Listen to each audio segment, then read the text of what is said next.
J'étais là, debout sur le quai de la gare de Lyon, serrant ma valise d'une main tremblante, tandis que je regardais le TGV partir sans moi.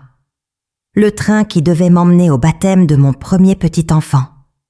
Le train où ma fille Isabelle était confortablement installée en première classe, aux côtés de son mari Olivier, entourée de tous les invités que je l'avais aidé à rencontrer au fil des ans. Et ces mots résonnaient encore dans mes oreilles, comme une condamnation à mort. « Tu n'as pas d'invitation à cet événement, maman. Tu n'y es pas. » À la façon dont elle le disait, avec ce sourire froid et poli qu'elle réservait aux inconnus importuns, comme si j'étais juste une inconnue, essayant d'infiltrer un événement auquel je n'avais pas ma place. J'ai senti mon cœur se briser en morceaux si petits que j'ai cru ne jamais pouvoir les recoller. Je suis tellement contente que vous soyez là. Si vous regardez cette vidéo, aimez la chaîne, abonnez-vous et dites-moi dans les commentaires où vous écoutez mon histoire. Je veux savoir où elle en est. Je me souviens de la naissance d'Isabelle, il y a 32 ans, dans un modeste hôpital lyonnais. Je n'avais que 23 ans, fraîchement diplômée en stylisme, pleine de rêves et d'énergie. Son père nous a abandonnés alors qu'elle n'avait que 6 mois, prétextant qu'il n'était pas prêt à être père, qu'il avait d'autres projets. Et je me suis promis, par cette nuit froide où il est parti pour ne jamais revenir, que ma fille ne manquerait de rien, que je serais à la fois mère et père, qu'elle aurait tout ce que je n'avais pas. J'ai travaillé 16 heures par jour pendant des années, créant ma boutique de toutes pièces. J'ai commencé à vendre des vêtements que je cousais moi-même le soir, après avoir couché Isabelle. Petit à petit, la boutique s'est développée.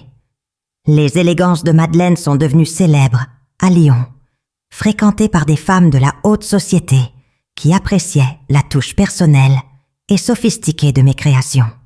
J'ai sacrifié des relations, des amitiés, des opportunités pour reconstruire ma vie amoureuse. Tout cela pour Isabelle.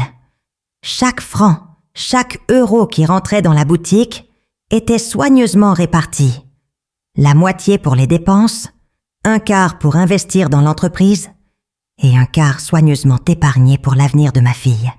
J'ai financé la meilleure école privée de Lyon, ses cours de piano, ses voyages d'échange à Londres et l'université parisienne où elle étudiait la gestion d'entreprise.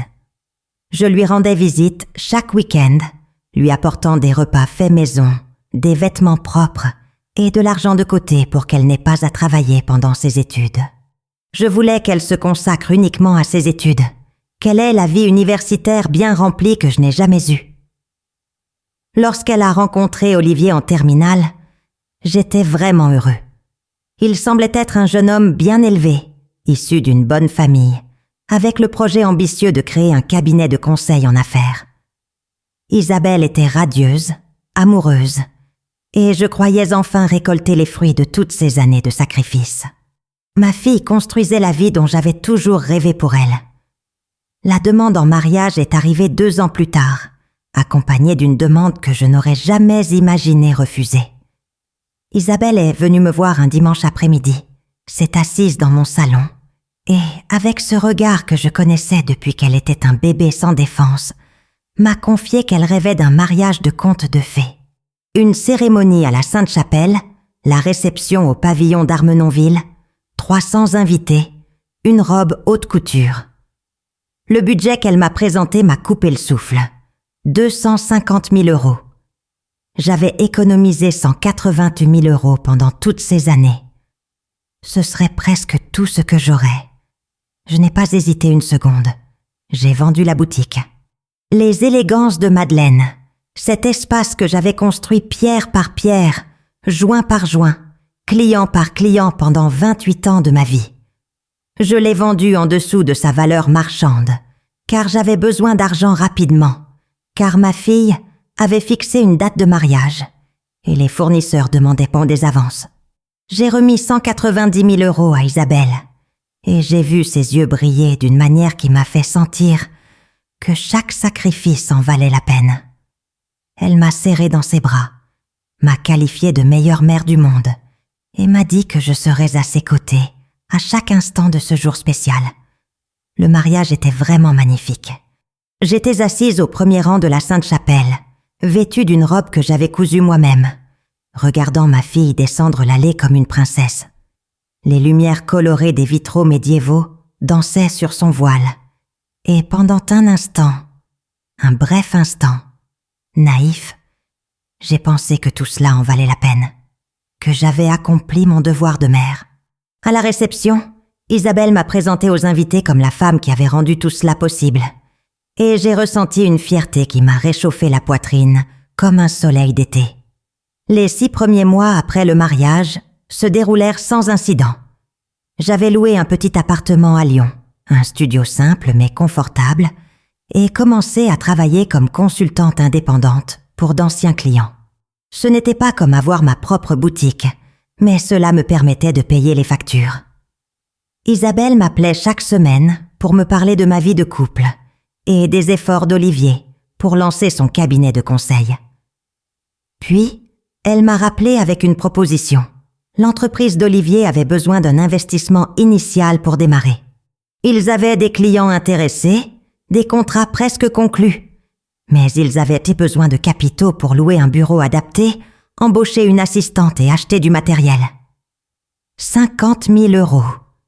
Il me restait exactement 62 000 € de la vente de la boutique.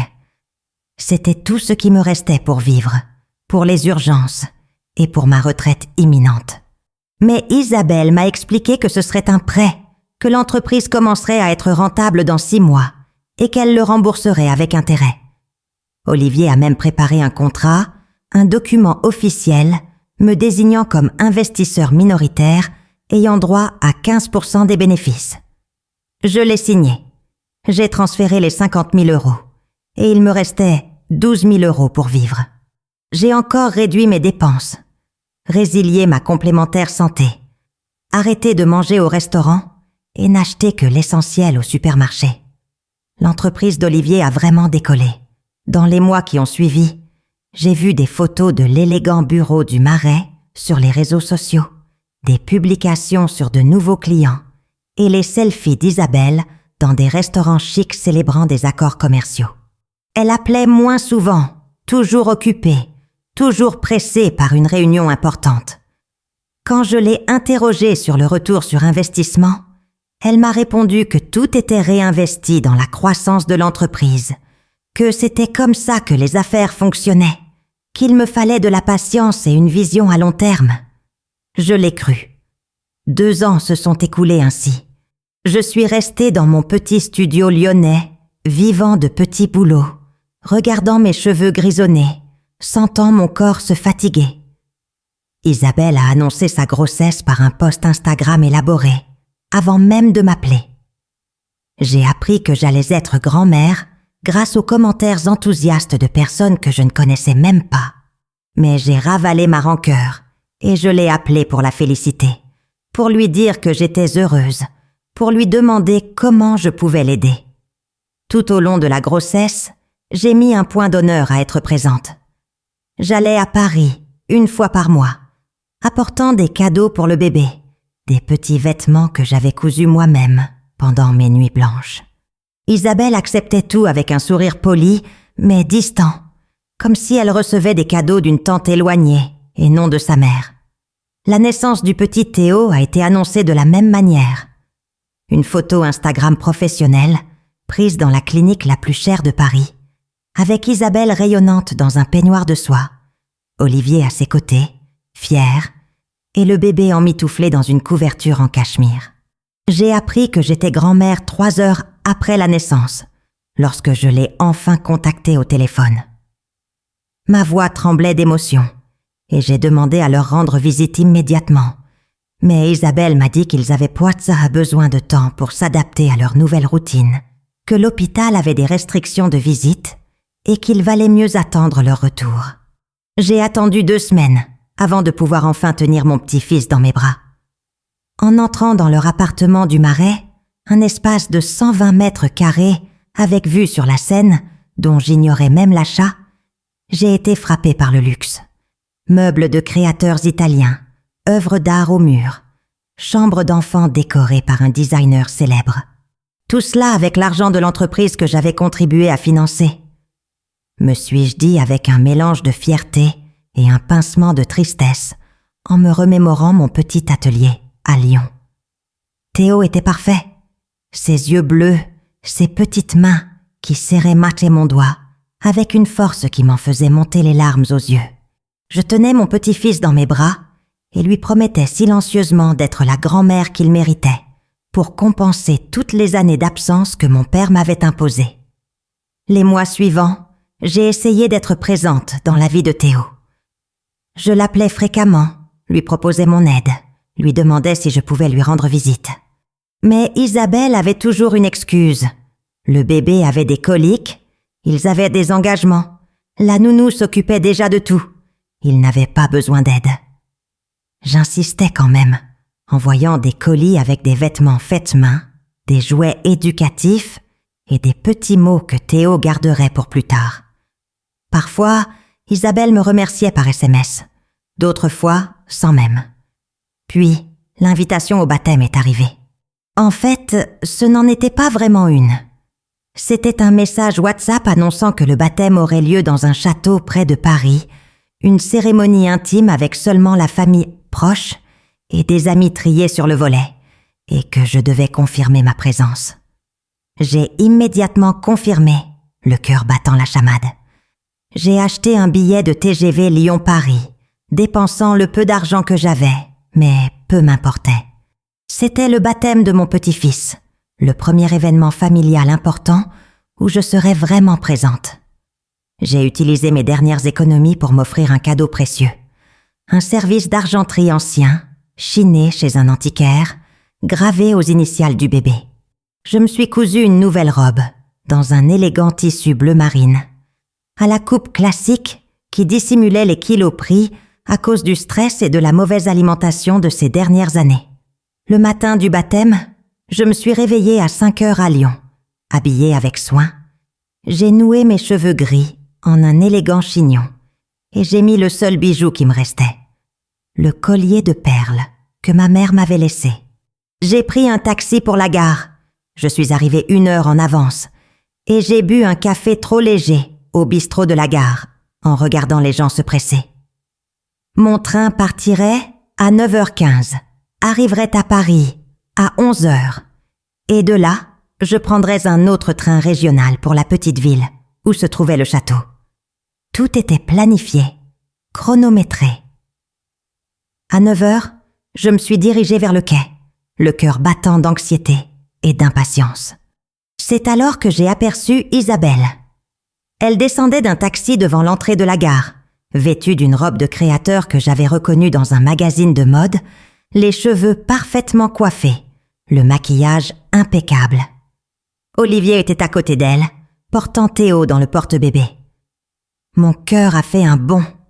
Ils étaient venus de Paris pour prendre le même train que moi. Nous pourrions voyager ensemble, en famille. Je m'avançais vers eux, le sourire aux lèvres, les saluant de la main, une joie sincère m'envahissant la poitrine. Enfin, nous serions ensemble. Enfin, je participerais à ce moment spécial. Mais quand Isabelle me vit, son expression changea. Ce n'était pas de la surprise. C'était pire. C'était de la gêne. De la gêne. Elle regarda Olivier, et ils échangèrent un regard que je ne pus déchiffrer sur le moment, mais que je comprendrai parfaitement plus tard. Celui de 2 personnes, prises en flagrant délit. Je m'approchai d'eux et commençai à leur parler de mon excitation pour la cérémonie, de la beauté de Théo, de mon impatience de voir le château.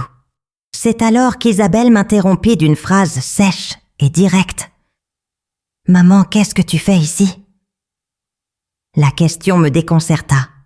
Je clignai des yeux, ris nerveusement et répondis que j'allais au baptême, évidemment, comme convenu. Isabelle soupira, comme on soupire lorsqu'on a affaire à quelqu'un de particulièrement difficile, et dit qu'il y avait eu un malentendu, que le château avait une capacité limitée, que la liste des invités avait été modifiée et que, malheureusement, il n'y avait pas de place pour moi. J'ai senti le sol se dérober sous mes pieds. J'ai essayé de digérer ces mots, de comprendre comment c'était possible. J'ai marmonné quelque chose à propos d'avoir répondu, d'avoir acheté le billet, d'être la grand-mère du bébé. C'est alors qu'elle a dit, avec une froideur que je n'oublierai jamais, « Tu n'as pas d'invitation pour cet événement, maman. Tu n'es pas à la hauteur. » Autour de nous, les gens ont commencé à remarquer la scène. Un couple de personnes âgées s'est arrêté et nous a jeté un regard discret. Un groupe de jeunes a murmuré quelque chose en passant. J'ai senti mon visage brûler d'humiliation. Des larmes brûlantes me montaient aux yeux. Mais je refusais de pleurer là, devant tout le monde, devant elle. Olivier est resté silencieux à côté d'Isabelle, évitant mon regard, ajustant nerveusement la sangle du porte-bébé. J'ai essayé une dernière fois, d'une voix tremblante et faible, en lui disant que j'étais sa mère, la grand-mère du bébé, qui avait parfaitement le droit d'être là. Isabelle s'est alors approchée de moi, a baissé la voix pour que je sois la seule à l'entendre, et a dit quelque chose qui m'a fait mal au cœur. « Tu as fait ta part, maman. Tu nous as donné ce dont nous avions besoin. Maintenant, c'est notre vie, notre cercle, notre statut social. Tu n'as plus ta place. Ce serait gênant pour tout le monde. » Puis elle s'est retournée, a pris le bras d'Olivier et s'est dirigée vers le quai où le TGV s'arrêtait déjà. J'ai vu d'autres invités s'approcher, des gens élégants que je ne connaissais pas, des accolades chaleureuses, des rires, tout le monde embarquant ensemble. Et je suis restée là, plantée comme une statue de sel, tenant ma pitoyable valise contenant le cadeau de baptême, à regarder le train partir. Le chef de gare, un homme d'une 60aine d'années, à la moustache grise et à l'uniforme impeccable, s'est approché de moi quelques minutes plus tard. J'étais toujours paralysée sur le quai, les larmes coulant enfin sur mon visage, incapable de bouger. Il m'a gentiment demandé si j'allais bien, si j'avais besoin d'aide. C'était la première fois depuis des années que quelqu'un se souciait sincèrement de moi. J'ai craqué. Je lui ai tout raconté sur le champ, sur le quai vide, en sanglots entrecoupés. Je lui ai parlé de la boutique vendue, du mariage financé, de l'investissement dans l'entreprise, de comment j'avais tout sacrifié pour ma fille, pour être jetée comme un vieux vêtement qui ne me va plus. Le chef de gare dont j'ai appris le nom, Monsieur Laurent, a tout écouté avec une patience compatissante. Quand j'ai eu fini, il a dit quelque chose qui a tout changé. « Madame, les gens comme ça ne comprennent qu'un seul langage, celui des conséquences. » Et puis, il m'a offert un café dans son bureau, m'a dit qu'il connaissait un avocat spécialisé en droit des sociétés et m'a posé une question qui a allumé une flamme dans ma poitrine éteinte. « Est-ce que tu as toujours le contrat d'investissement que tu as signé ?» J'avais le contrat. J'avais tous les contrats, tous les reçus de virement, tous les courriels, tous les messages. J'avais tout méticuleusement conservé, non par méfiance, mais parce que c'était dans ma nature d'être organisée, de faire attention aux documents importants. Dans les jours qui ont suivi cette humiliation à la gare, quelque chose a changé en moi. La douleur n'a pas disparu, mais elle s'est transformée. Elle s'est cristallisée en quelque chose de dur et de précis. Monsieur Laurent m'a présenté à l'avocat, Maître Bernard, un homme sérieux et compétent qui a examiné tous les documents que j'avais transportés dans un volumineux dossier. Après avoir terminé sa lecture, il a levé les yeux vers moi et m'a dit avec un sourire discret « Madame, votre dossier est solide. » J'ai découvert des choses que je n'aurais jamais imaginées. L'entreprise d'Olivier, celle qui se vantait de son succès sur les réseaux sociaux, croulait sous les dettes. Ils avaient contracté d'énormes emprunts, en utilisant l'entreprise comme garantie, vivant bien au-dessus de leurs revenus réels, entretenant une façade de prospérité, pendant que le château de cartes s'écroulait tranquillement. Et surtout, en tant qu'investisseur en actions, j'étais légalement en droit de réclamer le remboursement intégral de mon investissement, majoré de la correction et des intérêts, d'autant plus que je n'avais jamais perçu le moindre centime des bénéfices promis. Maître Bernard a calculé le montant. Avec la correction et les intérêts accumulés ces dernières années, Isabelle et Olivier me devaient 123 000 €. Mais je ne voulais pas seulement récupérer mon argent. Je voulais une justice poétique. Je voulais qu'ils ressentent exactement ce que j'éprouvais sur cette plateforme. J'ai passé les 3 mois suivants à reconstruire méthodiquement ma vie. Je suis retournée à Lyon, mais pas dans mon atelier miteux. J'ai recherché d'anciens clients, d'anciens partenaires, des personnes qui avaient apprécié mon travail au fil des ans. L'une d'elles, Madame Rousseau, galeriste, m'a fait une proposition.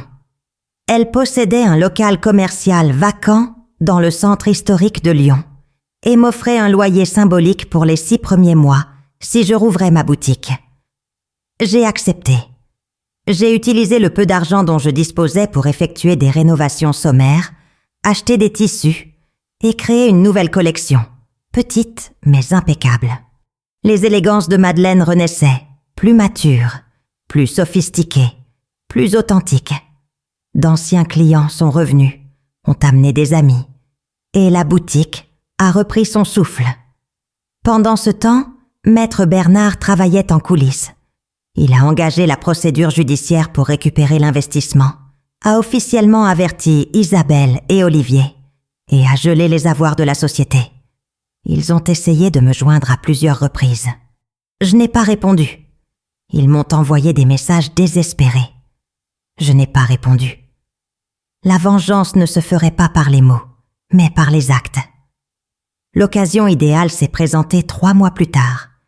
Isabelle organisait une fête d'anniversaire pour elle-même dans un élégant restaurant parisien, la Maison Blanche, avec vue sur la Tour Eiffel.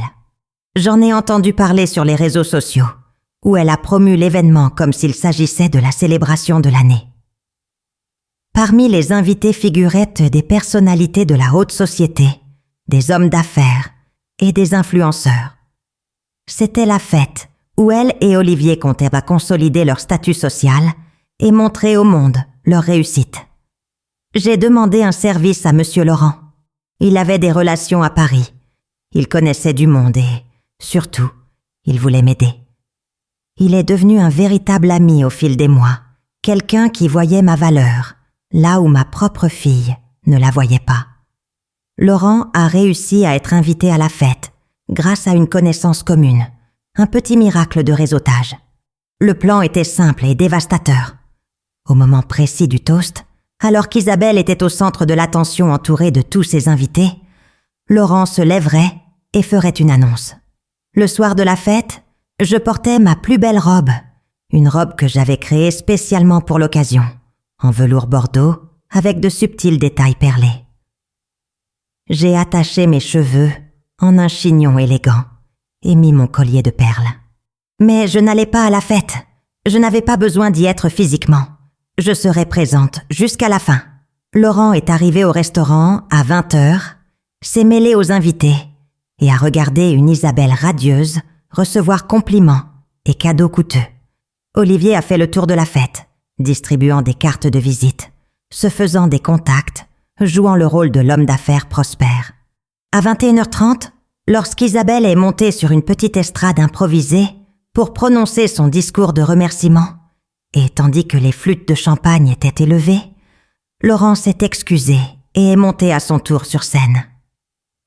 Isabelle le regarda, perplexe, ne le reconnaissant pas au premier abord. Laurent se présenta calmement comme le chef de gare de la gare de Lyon, et son expression changea. Elle pâlit, les yeux écarquillés par la reconnaissance et la panique. Puis, d'une voix claire qui résonna dans tout le restaurant silencieux, il raconta l'histoire. Il parla d'une mère empêchée d'assister au baptême de son petit-fils, humiliée publiquement sur le quai, alors que sa fille partait sans un regard en arrière. Il raconta les documents que cette mère avait conservés, l'investissement de 50 000 € jamais remboursé, la boutique vendue pour financer un mariage de luxe. Il raconta comment cette mère avait découvert que l'entreprise, dont le couple se vantait, était en faillite, soutenue uniquement par des prêts et un succès de façade sur les réseaux sociaux. Et puis il annonça la dernière partie, que cette mère, Madeleine, avait intenté une action en justice pour récupérer l'intégralité de l'investissement avec intérêt, et que les actifs de l'entreprise avaient été gelés l'après-midi même, par décision de justice. Que l'appartement du Marais, acheté avec l'argent de la société grâce à une fraude comptable, serait vendu aux enchères pour rembourser les dettes. Que tout s'écroulait, et que la fête de ce soir-là avait été payée avec une carte de crédit qui serait bloquée dans 48 heures. Le silence régnait dans le restaurant. Laurent me raconta plus tard qu'Isabelle était figée sur scène, des larmes perlant à travers son maquillage impeccable, tandis qu'Olivier tentait désespérément d'expliquer quelque chose aux invités qui commençaient déjà à partir discrètement. L'humiliation publique qu'il m'avait infligée se multiplia, devant ceux-là même dont ils aspiraient tant à l'approbation. Dans les mois qui suivirent, tout se déroula comme maître Bernard l'avait prédit. L'entreprise fit faillite, les actifs furent vendus aux enchères, et je récupérai chaque centime investi. Mais plus important que l'argent, ce fut la reconstruction. Les élégances de Madeleine reprirent leur essor, avec une clientèle fidèle et une solide réputation. Je me fis de nouveaux amis, de vrais amis, des gens qui m'appréciaient pour ce que j'étais et non pour ce que je pouvais donner. Monsieur Laurent devint un compagnon constant, quelqu'un avec qui je partageais café, conversation et une profonde amitié fondée sur le respect mutuel. Isabelle tenta de me recontacter des mois plus tard, alors qu'elle vivait dans un modeste appartement en banlieue parisienne, lorsque la réalité brisa enfin toutes les illusions. Elle m'a envoyé une longue lettre d'excuses, disant qu'elle avait été influencée par Olivier, qu'elle était désolée et qu'elle voulait reconstruire notre relation. J'ai lu la lettre une fois et je l'ai rangée dans un tiroir. Peut-être qu'un jour je lui répondrai. Peut-être qu'un jour je lui ferai découvrir la femme que je suis devenue après qu'elle m'a brisée. Mais ce jour n'est pas encore arrivé. Aujourd'hui, je regarde ma boutique rénovée, les robes que je crée avec une passion renouvelée, les clientes devenues amies. Et je comprends une chose fondamentale. Je n'avais pas besoin de l'approbation d'Isabelle pour avoir de la valeur. Je n'avais pas besoin d'être au baptême de Théo pour être grand-mère. Je n'avais pas besoin de faire partie de leur cercle social pour être quelqu'un. J'ai toujours été quelqu'un. J'ai toujours eu de la valeur. Je l'ai juste oublié un temps, aveuglé par l'amour inconditionnel d'une mère qui me faisait accepter des miettes, alors que je méritais tout le festin. La vraie victoire n'a pas été de voir Isabelle humiliée à cette fête, ni de récupérer mon argent, ni même de faire faillite. La vraie victoire a été de me regarder dans le miroir et de reconnaître la femme forte qui me regardait. C'était de comprendre que j'avais bâti des empires 2 fois et que je pouvais les bâtir autant de fois que nécessaire. J'ai appris que la confiance est précieuse et qu'elle ne devrait être accordée qu'à ceux qui démontrent qu'ils la méritent, et que l'amour-propre n'est pas de l'égoïsme, mais une question de survie. Parfois, la meilleure vengeance n'est pas de détruire celui qui vous a blessé, mais de vous reconstruire si magnifiquement que son absence devient insignifiante. Et c'est exactement ce que j'ai fait.